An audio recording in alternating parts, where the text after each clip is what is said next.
Welcome to the Adventurer Podcast. We get to hear from incredible individuals who have said yes to God's call on their lives. Whether it's taking the good news of Jesus to the neighborhoods or to the nations, we all have a call to share that story. Welcome into the Adventure Podcast, where we seek to connect the pew to the people to the nations, all for the glory of King Jesus. My name is Alex Watkins. I'm the Minister of Adult Discipleship and Missions here at the corner of 12th and Chestnut, known as First Baptist Church Bowling Green. And in the room we have... Hi, everybody. I'm Lauren Parish. I'm the Minister of Children here at FBC. And our guest today is a very, very special friend of mine, Mr. Ralph Dillihay. Ralph, it's nice for you to join us today. Thank you for joining us, number one. Thank you. Good to be here. Awesome. And we're so excited to hear your story. So a little background on Ralph. From Drakesboro, former Western Kentucky University men's basketball team member. I didn't know this. You studied physical education at WKU. I did. That's incredible. I did. You were wanting to be a teacher at one point. I did. Sure did. You'd have been a good teacher. Yeah, you would have. But that wasn't the case, right? Well, things happened. What happened? You know, as in the rest of my life, almost all of my plans have fallen apart. Oh, yeah. And then, God's plans come along and say, well, why don't you do this instead? That's good. And they all worked out. Isn't it funny how that happens? That's interesting, right?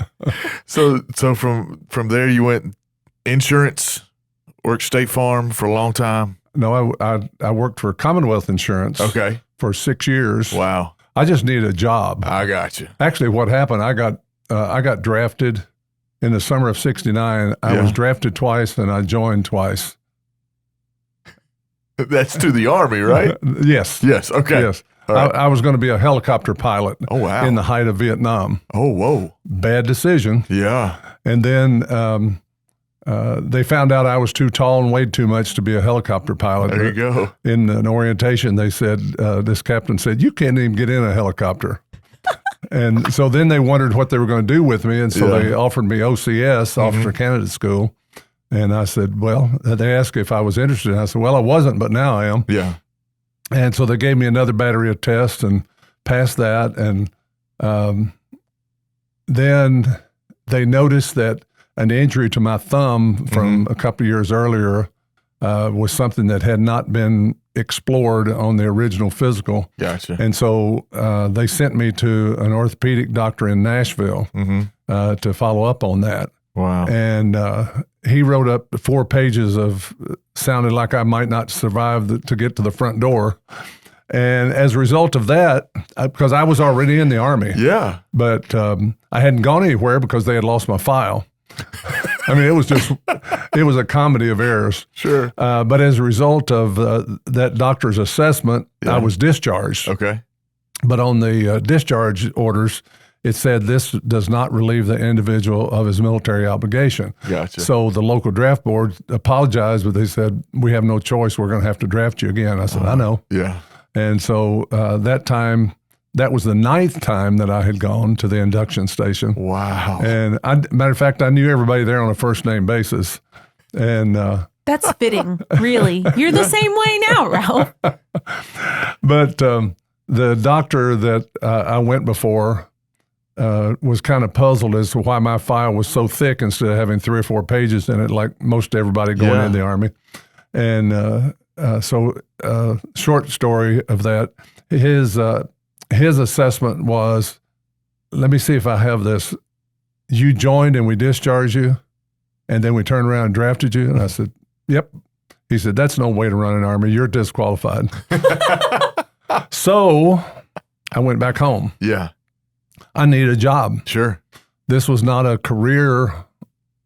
This was not to be a career decision. This was so I'd have money next week. Yeah, sure. I needed a job. Yeah. Period. Yeah. And our insurance agent that came to our house and collected premium every month came by one day, and he had been a referee some of my high school basketball games. Okay. And he said, what are you doing now? And I told him the story. And I said, do you know of any jobs? He said, well, we've got one in Central City. I said, doing what? And he said, same thing I do. I said, what do you do? And he told me and to me, I didn't care what he told me. Yeah. It was a job. Wow. And so he arranged for me to meet with his manager. Yeah. And he hired me. Wow. So I went to work for Commonwealth Life Insurance Company December the 29th of 1969. Wow. So that capped off 69. There you go. And so I was there for 6 years. And for 5 of those, the last 5 of those, I was trying to have my own agency. Gotcha. Because my customers my life insurance customers kept asking me if I could take care of their auto, their homeowners, their boat, their motorcycle, so on. And I couldn't. Sure. And I thought I had an agency bought in May of 75, and that fell through at the last minute when they raised the price tremendously. Sure. And that biggest disappointment of my life, because I thought it was about to happen. Yeah. And it would have involved me putting forth a whole bunch of money that I did not have, but there were some guys that were going to put it up for me. And so I was glad to have that support. Yeah. But then November the 1st of 75, I was refereeing a preseason jamboree group of games in Muhlenberg County. 7 schools there. They played a 2-quarter game each. Oh, wow. And so Tommy and I refereed the first game. Then we set out the second one. Then we refereed the third one. Well, while we were sitting in the stands during the second one, he said, "How do you think an insurance agency would go in Central City?" And I thought, well, he's a teacher. Why does he want to know that?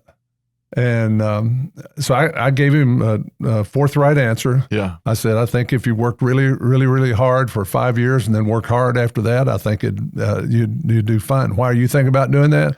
He said, "Well, I'm curious." He said, "I heard State Farm's going to put an agent in Central City. There had never been one. Gotcha. And there was no business there to assign. It was just, start from scratch." Yeah. And so I pursued that first thing Monday morning. I bet. And I knew one State Farm agent in Owensboro who had also refereed some of my basketball games. And I pursued that on Monday morning. I met with the manager on Thursday. And about 3 weeks later, I told him, I said, "I don't know who else you're thinking about, but you're not going to find anybody better than me." And apparently he believed me. There you go. There you go. And so I started with State Farm January 1st of 76. Wow. And that was the beginning of a 37-year career. Wow. Which is why your favorite color is red. That's one of the reasons. That and WKU. Do you know the others? Well, you're wearing a WKU shirt. Well, my father was an Adairville Cardinal. I didn't know that. My mother was a Mayfield Cardinal. Oh, my goodness. I was a Drakesboro Cardinal. Yeah. I married a Drakesboro Cardinal. I'm a Western Hilltopper, and I work for State Farm, and my initials are RED. Oh, how fun. That's awesome. That's incredible. Man, I didn't know all this. This is so much fun. This is why we do the Adventure Podcast. We learn so many things. To hear stories of, to hear the story of how God uses his people. And it all starts with a backstory. And so we get there. So 37 years as an insurance agent, meeting how many people would you venture to say that you met over the 37 years? Oh, I wouldn't have any idea.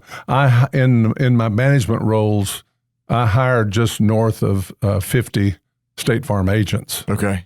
And in another management role, I hired several agency managers. Oh, wow. And so I've had the privilege of working around a lot of really, really good people, and also hiring good people to move them into other roles that in which they flourished. Yeah, sure.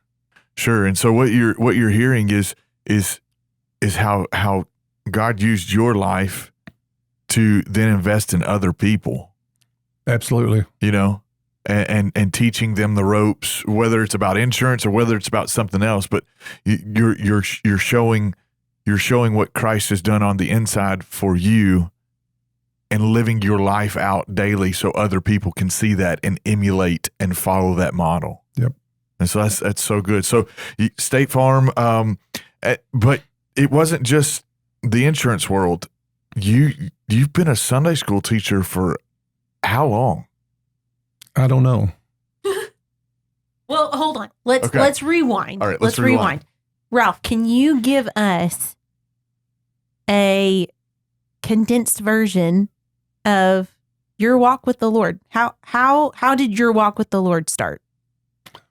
As a child, from my earliest recollection, which would have been preschool, when the doors opened, we were in church. Mm. There were 6 of us kids, and we were in church. It didn't matter. There were no excuses other than, I suppose, death, because sickness didn't keep us out. That's right. Wanting to see the Wizard of Oz on Sunday night didn't keep us out. There you go. Wanting to see the Beatles on the Ed Sullivan Show in their debut in America didn't keep us out. Nothing kept us out of church.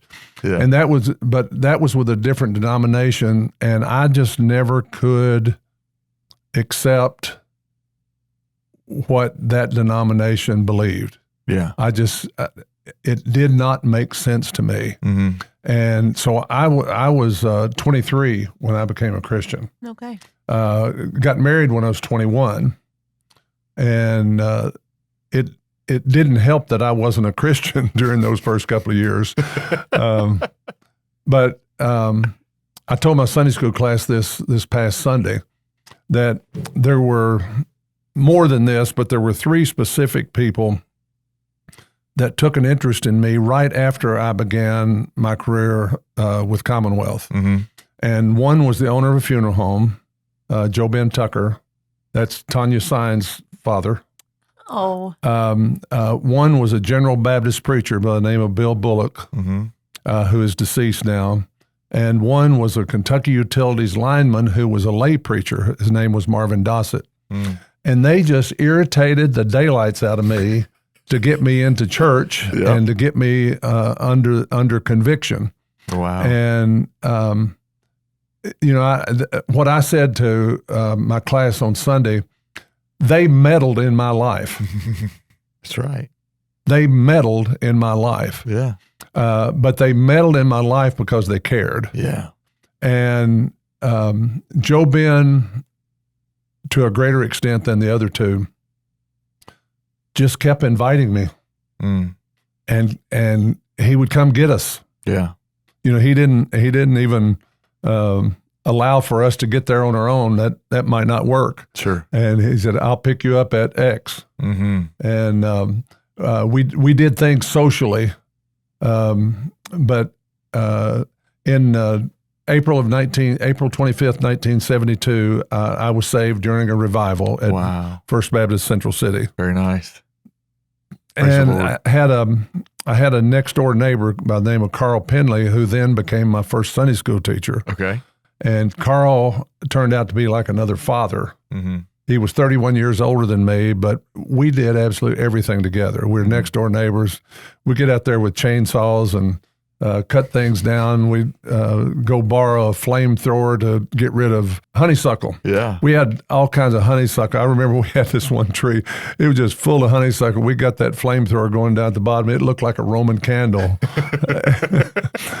And matter of fact, one day, his brother-in-law and myself and Carl had been doing some cleaning up. That was on a Thursday when they were off on that day. Yeah. And by noon, all of us needed to go our separate ways to do things. But we had been burning that morning. We came home that afternoon, and the entire neighborhood almost had burned in the back of all these houses. If it hadn't been for a ditch of water, I don't know where it would have gone.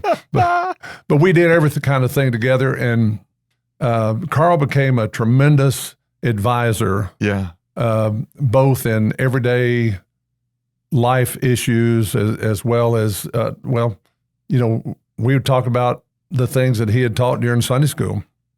And those topics would go a little deeper, and he was literally like another father to me. Yeah, that's good. That's good. So we see that again. You're watching someone model their life after the Savior. Yep. And then you turn around and you do the same thing. I won't call it a lifestyle. They had a method of living. Yeah. They had a type of living that exemplified being a Christian. Yeah. And why not do that? Yeah, that's good. Why not do that? Yeah, that's a great question to ask. Yeah. You see somebody who trusts the Lord, follows them, and then lives for Him. Why wouldn't we want to do that? Why? I mean, obviously, because the world was a better place through your eyes by watching this particular gentleman and his family. Mm-hmm.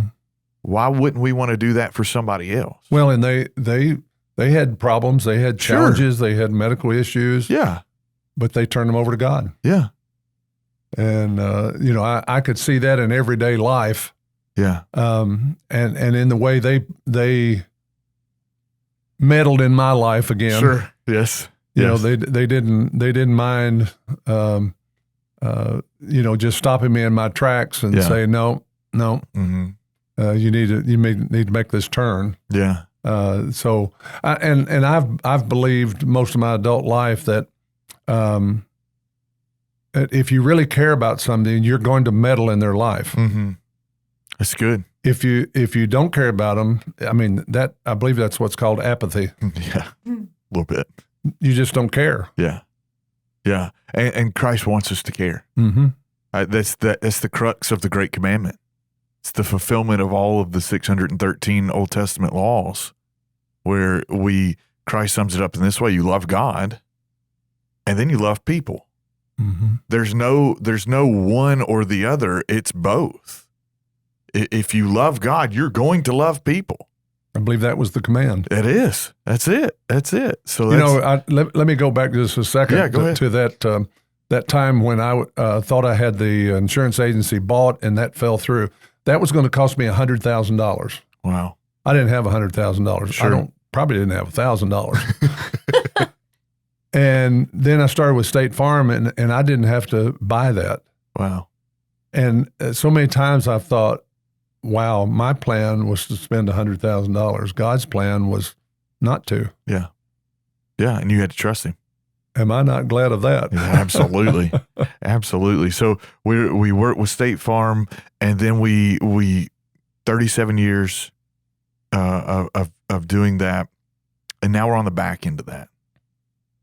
So we've got to ask, you do a lot of traveling. What was it that your shirt yesterday said? If I haven't been there, it's on my list or something like that. It said, I haven't been everywhere, but it's on my list. Yeah, That's right. There we go. What made you want to become a traveler, an adventurer? Where'd that come from? Okay. I guess from the time I could read. Okay. My father subscribed to several magazines. Yeah. And you two are not old enough to recognize any of these names, but there was Life magazine. There were the Saturday Evening Post. There was Look magazine. There was Time magazine. Excuse me, I'm familiar with the Saturday Evening Post. Okay. I'm a fan of Norman Rockwell. Okay, yeah. Well, in all of those magazines, and also subscribed to the Courier Journal. Yep. And I became a Courier Journal paper boy when I was 11. Oh wow! And so I read the Courier Journal. I've read the Courier Journal. I reminded Suzanne of this just this week. I've been a subscriber of the Courier Journal since 1960. Wow. And was a paper boy for 5 of those years. So I read a lot. Our whole family read a lot. Yeah. In the reading, I would read about places. Okay. Well, when I would read about places, and I'm still this way today, when I read about a place, I want to go see it. Yeah. Well, sure. And it doesn't really matter what it is. Like, for instance, in Simpson County, there's a fork in the road. Do you all know about the fork in the road? I've heard about it. There is an actual fork in the fork of a road. Okay. Like an eating fork. I like it. Well, as soon as I heard about that, I had to go see it. That's right. Well, that was pretty easy. That's 20 miles away. But same with almost anywhere. Yeah. I think it was last night. I get a magazine called Smithsonian. Mm-hmm. It's Smithsonian Travel, mm-hmm. and I probably will never get to do this, but they have a trip in there that it's 25 days, and you fly around the entire world on a private jet. That sounds pretty cool. I told it's horrendously expensive. I told Suzanne, I said, you know what? I think I could put that together for a fraction of that. So I'm not ruling that one out. There you go. With State Farm, every year, and actually with Commonwealth too, is just on a different scale. There were trips that you could earn. Okay. And they were all very nice trips. Yeah. Very nice trips. So we've been on 7 cruises. We've been to Hawaii 7 times. We've been to Europe 11 times. Oh my! And a lot of domestic places, and they're all great. We're traveling with State Farm people that we knew. Yeah, that made those trips really, really special. Sure. And then our personal travel really accelerated back in 1997. Okay. We had a State Farm trip to Banff in the Canadian Rockies. Yeah. And State Farm would fly us there. Sure. But I told Suzanne, I said, I want to see what's between here and there. And so it was a 6-day trip there. Oh, my. And so we took 7 days to get there, Yeah. 6 days there, and 7 days to get back. A different route, Oh, my. of course. Of course. Of course. As my children would tell you, when we lived in Louisville, we didn't even go to church the same way that we came back. Want to see something else. That's right. In that trip, and that really ignited me because I realized that we really hadn't seen much of America's West. Sure. Yeah. And so on that trip, we covered 12 states and a couple of Canadian provinces. Wow. And that really lit the fire under me to do some more exploring. And we did a lot of that, but not on such long trips. Sure. While I was still working, but I've been retired for 12 years now, and we've taken some longer trips. Yeah. That's very good. You also, when you go on these trips, you travel with a piece of equipment. What is that? I don't know. It's a little square thing, and it's got a decently sized lens and records images. Yeah, records images. You have probably taken billions of pictures. I mean, I don't even remember when we got back from Greece. So I had the privilege of going with Ralph to Greece, which turned out really good because if you go to Greece and Rome with Ralph and you end up in the Vatican, you can always find your group because Ralph is tall and usually wearing red, and I could always find him. And so that was good. But I remember when we got back from that trip, I mean, you had thousands and thousands of pictures. Yep. And what's fun about Ralph on a trip is I am not a vehicle sleeper at all. And we were passing Mount Olympus, I think, and I turned around on the bus and no one was awake except for Ralph. And I was like, I can always count on you, Ralph. He's not going to miss a moment. Yeah, I don't want to miss things. That's right. So where did that come from? Where did the photography side of things? My father took pictures mostly of family, not so much things as it was people. Yeah. And he never did have really good equipment. You know, he had a little Kodak Brownie, and he had a few other cameras, but I remember when I was in high school we lived directly across the street from the school, and probably 75 yards at the most. Well, he didn't like the backgrounds that would be in the normal place that you would place your 6 kids to take pictures of them. That's right. And so we did a lot of standing out in the street. We'd say, "Come on, Daddy." Yeah, that's right. Don't let us get run over. Right. But he took lots of pictures. Yeah. And then I won a camera for getting subscriptions with the Courier-Journal when I was probably 12. Okay. Had my own camera. Yeah. The problem with having your own camera back then is then you had to buy your film. That's right. Then you had to pay to get it developed. And, that even as an adult, that got to be, I'd go on a trip and for a week and take 800 to 1,000 pictures, and it would cost hundreds of dollars to get those developed. Yeah. Probably $100 worth of film to start with.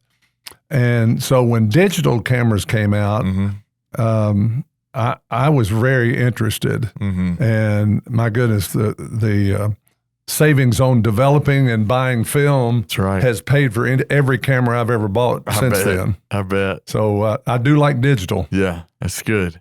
That's good. Well, one thing that we've noticed is as you travel, that piece of equipment goes with you.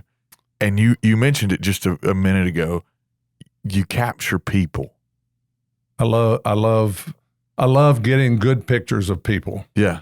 I'll tell you one that happened last week. Okay. At the SAF. Oh yeah. I tried to take the picture of everybody there. I didn't make that because you started talking and brought the should have checked in first. Brought the thing to order, and I had to kind of sit down and behave. But I got one of Betty Line. Oh yeah. And when I got home and was looking at that, I thought, that is so good of her. Yeah. And so I printed it off, printed off a 507 and stuck it in an envelope and wanted to deliver it to her in person Sunday morning. Well, I got there and she always goes into the library. I guess that's where her Sunday school class meets. Yeah. And I saw her stuff in there. So I just left it there and I got the sweetest note from her Sunday afternoon. But it was such a good picture of her. Yeah. And there's been several of those. And at church events where I've tried to take pictures of everybody that I could in that. And the good thing about Facebook is, 10 years later, it comes up and says on this day, 10 years ago. Yeah. Well, I look through there and it's unbelievable in a 10-year span how many of those people have passed away. Oh, wow. And I'm just reminded of the memory that I have of them. Yeah. When I go back through those later. Sure. It just cranks up that memory, that knowledge and that friendship that I had with them. Yeah. So yes, I love photographing people. Good. And I like to get those to those people. That's right. That's right. Well, you're capturing the story. You're capturing the moment. You're capturing the thought that's going through that person's mind in that particular snapshot. Well, and I kind of stumbled upon the importance of those pictures of people. Yeah. When I was with State Farm. Okay. When we would insure property, we had to take a Polaroid picture of the property. Yeah. And many times there would be, sometimes an adult, but a lot of times there'd be a child out in the yard. And I would snap a Polaroid picture and give it to them. Yeah. Well, after doing that for a little while, I figured out in a lot of those cases, that's the only picture they had. That was the only picture they had. Now, that seems bizarre today because everybody has a camera now. Yeah. Everybody. That was not the case in the early 70s. Sure. And so that has spurred me to take pictures of people. That's good. And then cool. get those to them as best I can. Yeah. I know one thing that we see a lot of on the adventurer side of things when we talk about the International Mission Board, when we talk about the North American Mission Board, we Southern Baptist help send people to capture pictures, capture faces to show, this is the work that missionaries and churches are doing on behalf of others to connect people to people. Sure. Connect the pew to the people.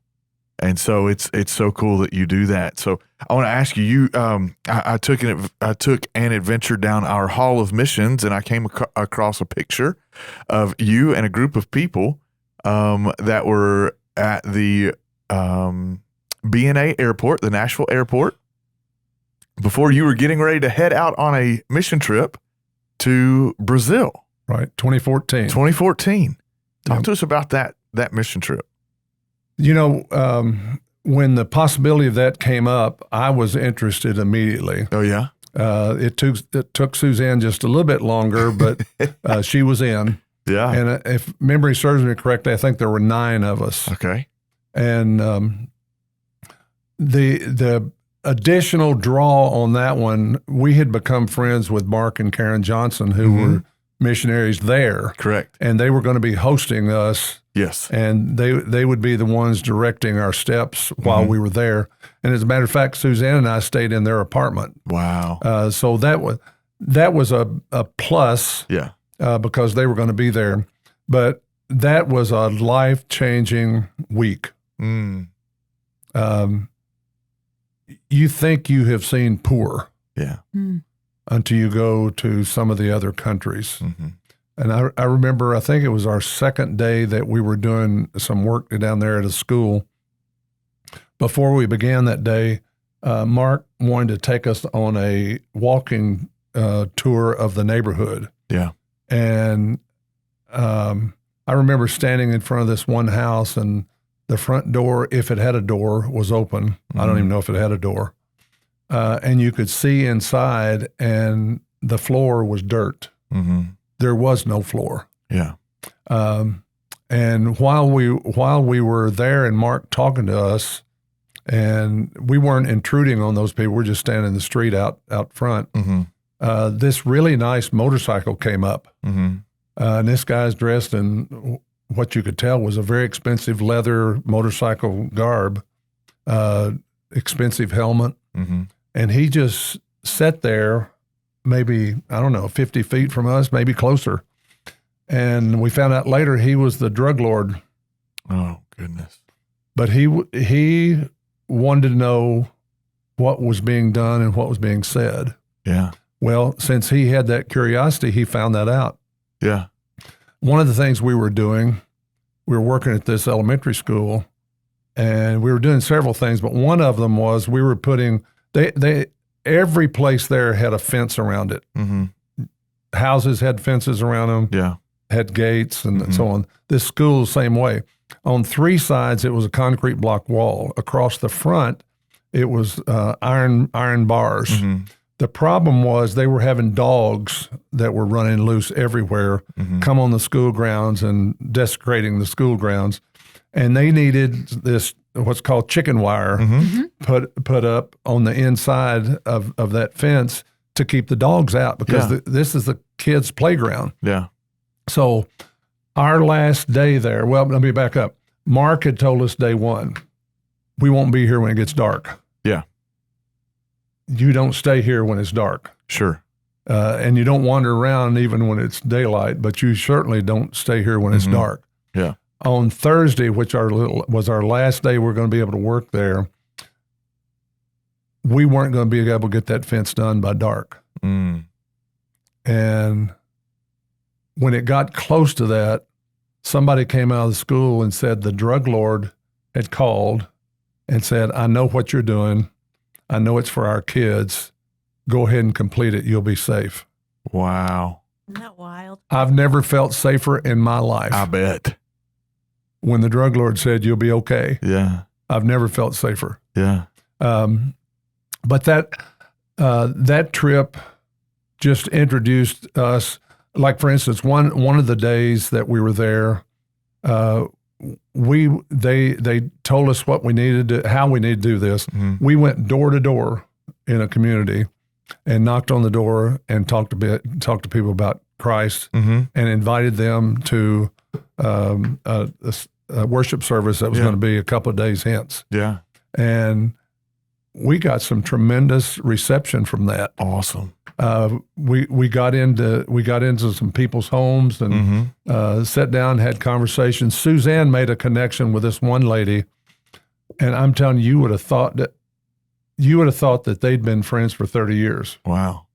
I mean, she just immediately, the two of them immediately made that connection. Yeah. And were comfortable. Yeah.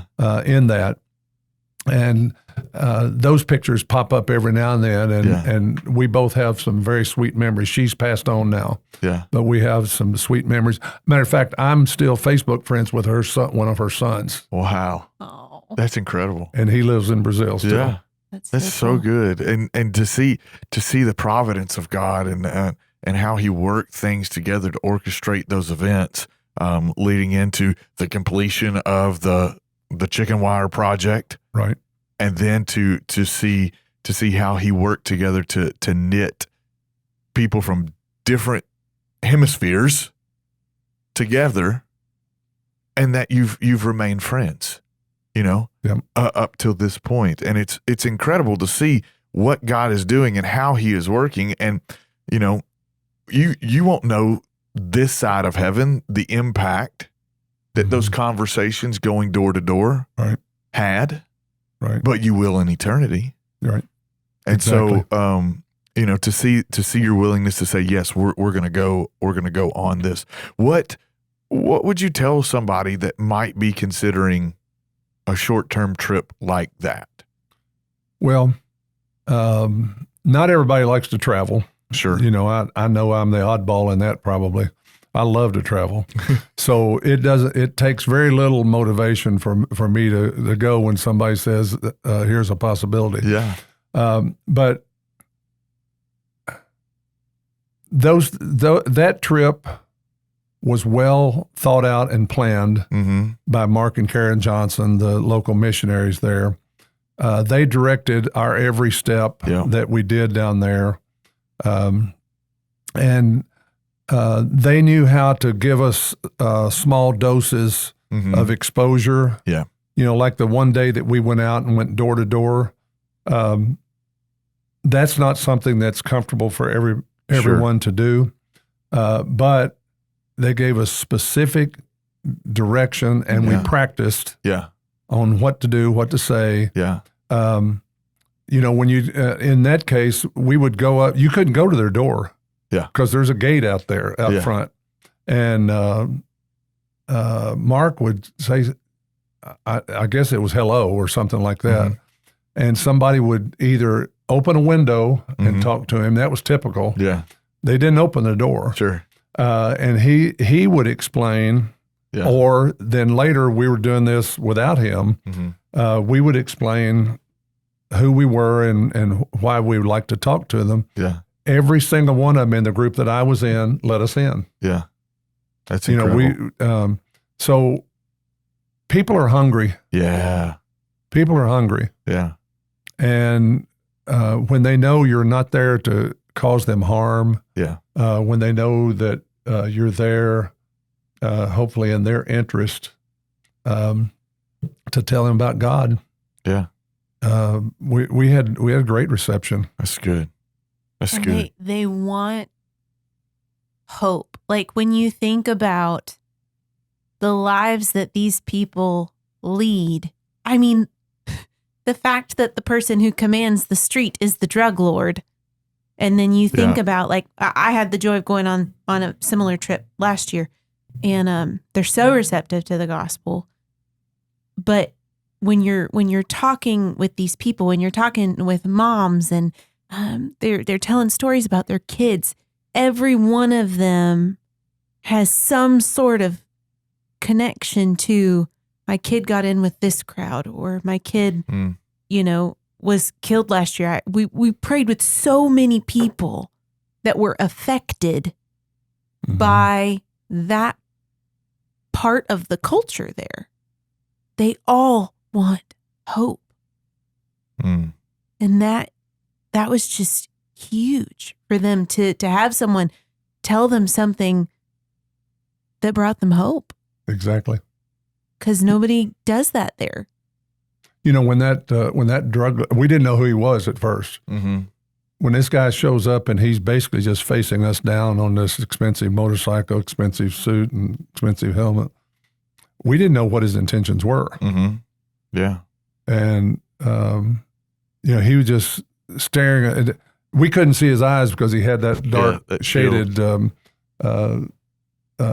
lens over his face, but he never looked away from looking straight at us. And so we didn't know what his intentions were. And then for a couple of days later, for him to send the message that he realized who we were. Yeah. And he wanted more of what we were offering to his people, quote unquote. Yep. That's right. I mean, even he recognized that. Yeah. And I've thought about that 1,000 times, and that is so impactful. Yeah, it is. Yeah. It is. And every human being craves hope. It's a universal thing that we were all created to have that sense of we need to find hope in some way, some fashion. Now, so often we try to find it in other ways than what the Lord desires for us to find it in, Right. and that's truly in Him. But we're all searching for that hope that's found only in Jesus. And so, thank you for taking that trip and going into that trip to Brazil, and then the one that Lauren's team went on in 2024. That was a hard trip. You're faced with a lot of things, but you were willing to put your yes on the table to go and say, we're going to do whatever it takes to proclaim Jesus to this particular group of people. And so thank you for doing that. Well, and I'll tell you that one of the most impactful things I've ever done as well was the trip to the Holy Land. Oh, yeah. Let me back up. For many years, there was a retired pastor that we were friends with that took groups to the Holy Land. Yeah. And I can't explain this, but I was never interested in going.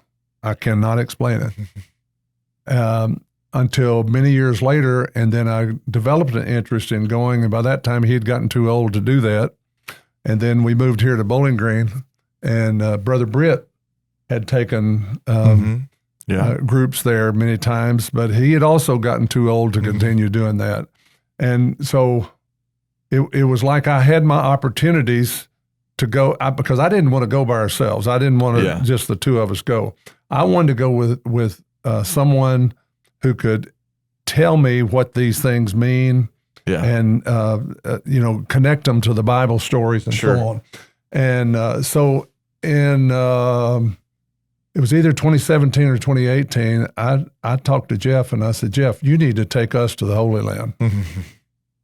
And so he started mulling that over, and then first thing you know, COVID hits, and but I never gave up hope that he might do that, and he got connections taken care of, and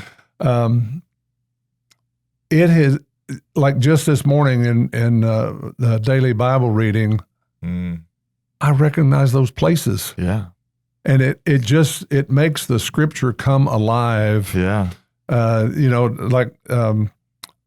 in the New Testament now because I'm reading ahead because we're going to be gone next week. And love that. But in the New Testament, I forget which book it was, but when I got to this place, there's a map of Jerusalem there. And I'm really looking at that and saying, yeah, I remember that. I remember going there. I remember going over there. I remember going over there. Okay, there's the Pool of Siloam. Okay, I forgot where that was. And it's just the names are meaningful. The pictures of the maps are meaningful now, when before they were just names. But now, when it says Tiberias, that's right there on that southwestern side of the Sea of Galilee. I remember being in that hotel. I remember looking out on the Sea of Galilee and thinking, that's the Sea of Galilee.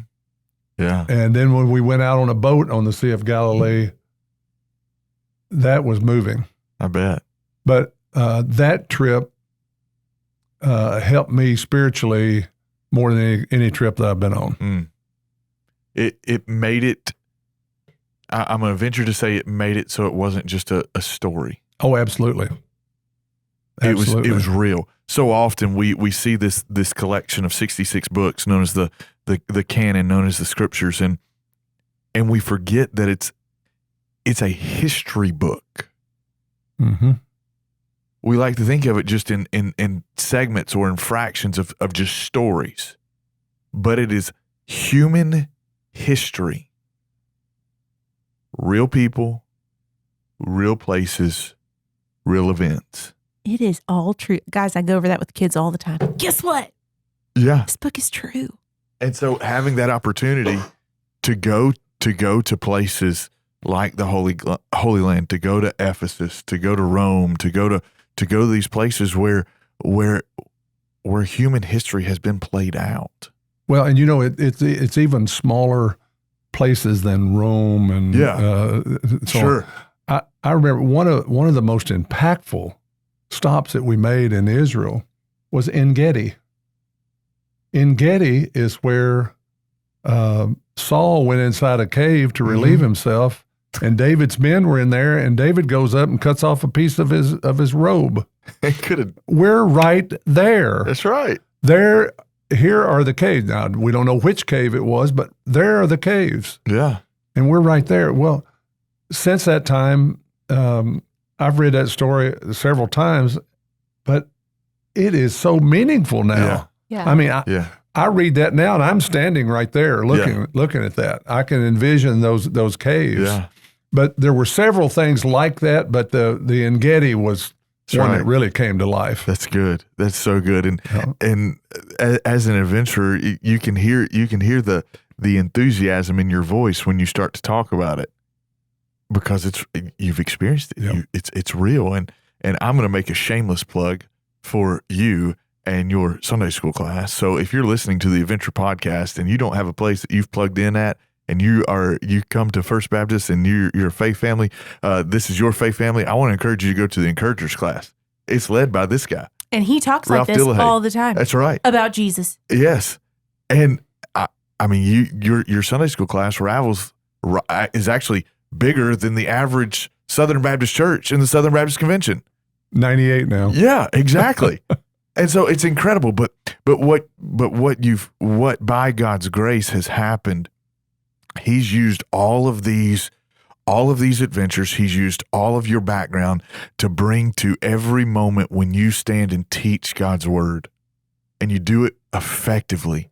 You do it with passion. You do it with the intent to engage, the intent to encourage, and the intent to equip. Yeah. Yep. The people of God to go live for God out in His mission field. Right. And your class does that so well. Yes. We have outstanding individuals in there. I mean, top to bottom. And there are several times when you've either told me about a need that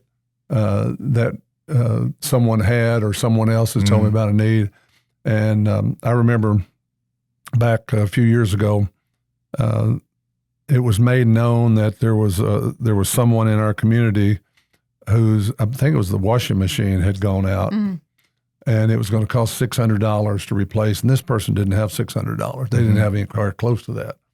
And I was in a personnel meeting, and this person was an employee of First Baptist Church in the daycare, and it was said that perhaps we should, First Baptist should, take care of this. Sure. And we're talking about how, I said, I tell you what, I told David Tooley, I said, I tell you what, let our class have a shot at that. And so I put this forth to the class that there's a $600 need, and guess what? It all showed up. Yeah. It's incredible. It all showed up. And that's happened over and over and over. When I have presented them with a need in the community or within the church, my goodness, they've opened their pockets and just stepped up. But your class, it's not just their pockets. I mean, truly, your class shows up. If there's a service need in general, I mean, I look at like my list of people who give of their time and give of their love and their effort and all of that in children's ministry. And the percentage of them that are from your class is very, very high. They do show up. They do show up. Let me tell you another way they show up. We'll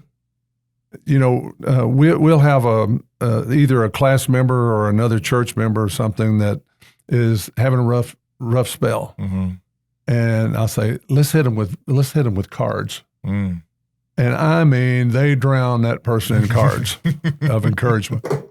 And I mean, it is just so noticeable. And so they respond, that group responds so well when a need is known. Yeah. And that makes it easy to facilitate when you have that. That's right. Well, they have a pretty good example to follow. Mm-hmm. They do. And so we are deeply grateful that you said yes to adventures, that you said yes to leading a Sunday school class, that you said yes to being a leader in our church, in this faith family. And we're a lot better because you are that. Thank you. I echo that. And so we are eternally grateful. I enjoy it. Yes, sir. Well, very good. Ralph, thank you so much for joining us for the Adventurer podcast. And I promise you, if you're listening and you need a good story or a good pick-me-up, come see this guy. He's got stories for days. That's right. That's right. And it's so good. It is so good. But again, thank you for joining us. Thank you for sharing your story with us. And we have a tradition here on the Adventurer podcast. Would you be willing to send us out on our tagline? Absolutely. And thank you. And from our neighborhoods to the nations, may we proclaim the name of Jesus. Amen. Thanks for listening to the Adventurer podcast. If you would, take a minute to leave us a rating and review, 5 stars preferably, on your favorite podcast platform. This podcast is produced and engineered by Chadwick Walden. Catch you next week on Missions Monday.